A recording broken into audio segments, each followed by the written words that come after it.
Crystal Cave by Mary Stewart, Book 3, The Wolf, 9. They crowded round me, muttering noisily, but holding back in a circle, like hounds before they close in for the kill. Death was back in the hall. I could feel it, but could not believe or understand it. I made a movement as if to follow my mother, and the swords of my guards lifted and quivered. I stood still. I said sharply to the king, "What's this? You gave your word. Are you so quickly forsworn?" "Now, forsworn, I gave my word that you should serve me, that I would never hold your birth against you. That is true. It is because of what I know about you, because you are the child of no man, that I had you brought to me today. You will serve Merlin because of your birth. Well?" He mounted the steps to the throne and sat down again. His movements were slow and deliberate. All the men of the court had crowded in with him, and with them the torch-bearers. The hall was filled with smoky light, and the rustle and creak of leather and the clank of mail. Outside the rain hissed down. Vortigern leaned forward, chin on fist.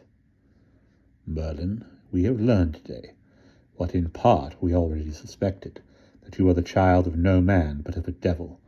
As such, you require mercy from no man, but because your mother is a king's daughter, and therefore something is due to you, I shall tell you why I brought you here.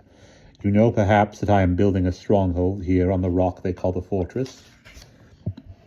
"Everyone knows it," I said. "And everyone knows that it will not stand, but falls down whenever it reaches man's height." He nodded, and my magicians and wise men, my advisers, have told me why. The foundations have not been properly laid. "Well," I said, "it sounds remarkably like sense to me. There was a tall old man to the king's right, beside the priests. His eyes were a bright, angry blue, under jutting white brows. He was watching me fixedly, and I thought I saw pity in his look. As I spoke, he put a hand up to his beard, as if to hide a smile. The king seemed not to have heard me. "They tell me," he said, "that a king's stronghold should be built on blood." "They are talking, of course, in metaphors," I said politely. Morgan suddenly struck his staff on the floor of the dais. "They are talking literally," he shouted. "The mortar should be slaked with blood. Blood should be sprinkled on the foundations. In ancient times no king built a fortress without observing this rite. The blood of a strong man, a warrior, kept the walls standing." There was a sharp pause. My heart had begun to beat in slow, hard strokes that made the blood tingle in my limbs. I said coldly, "And what has this to do with me? I am no warrior." "You are no man either," said the king harshly. This is the magic Merlin that they have revealed to me, that I should seek out a lad who never had a father and slake the foundations with his blood." I stared at him, then looked round the ring of faces. There was shifting and muttering, and few eyes met mine. I could see it in all their faces. The death I had smelled ever since I had entered the hall.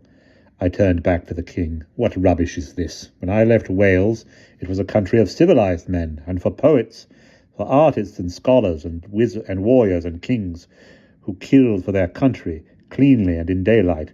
Now you talk of blood and human sacrifice. Do you think to throw modern Wales back to the rites of ancient Babylon or Crete?"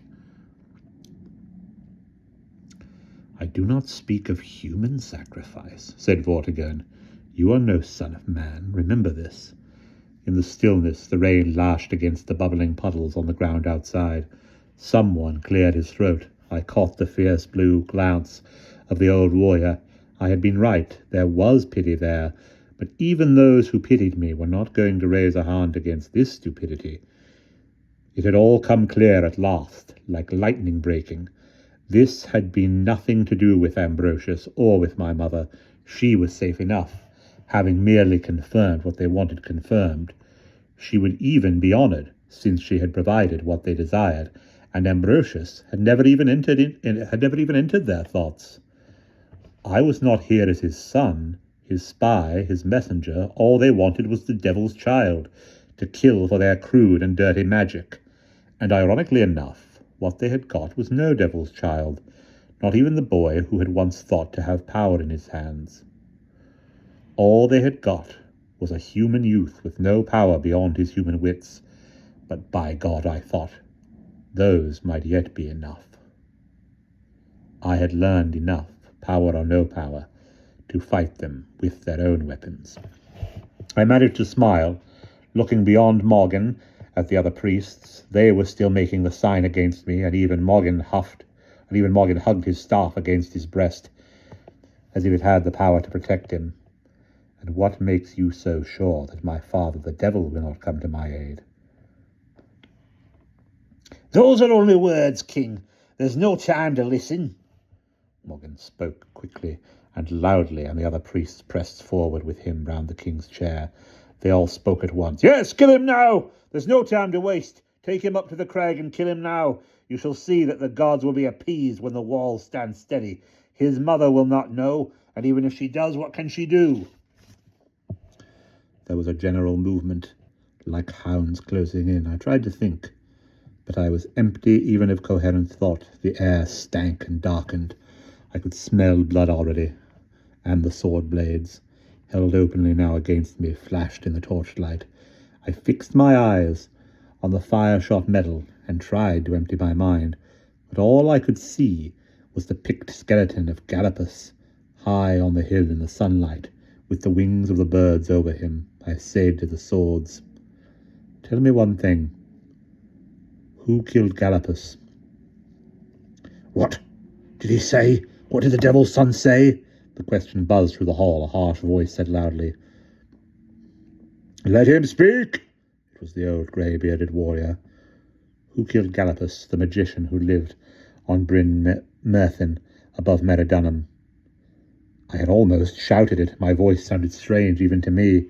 They fell silent, eyeing one another sideways, not understanding. Vortigern said, "The old man, they said he was a spy.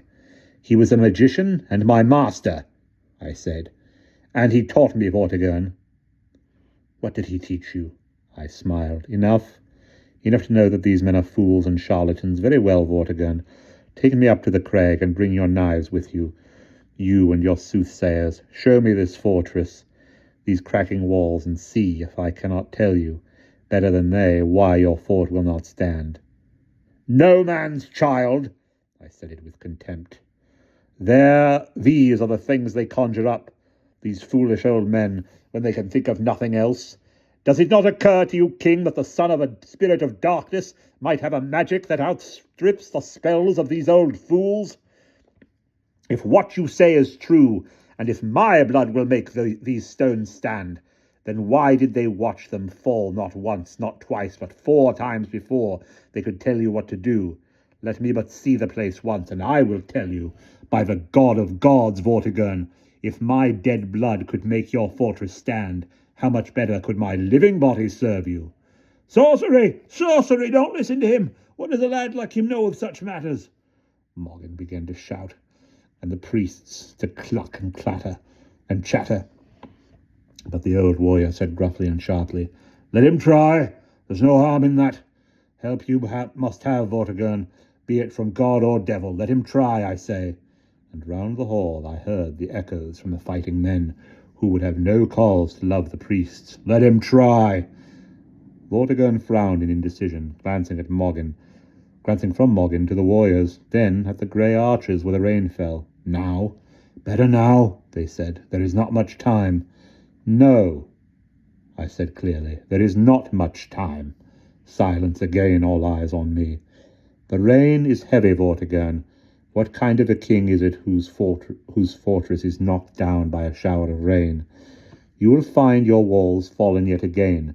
This comes in building in the dark, with blind men for counsellors. Now take me to the top of your crag, and I will tell you why your walls have fallen.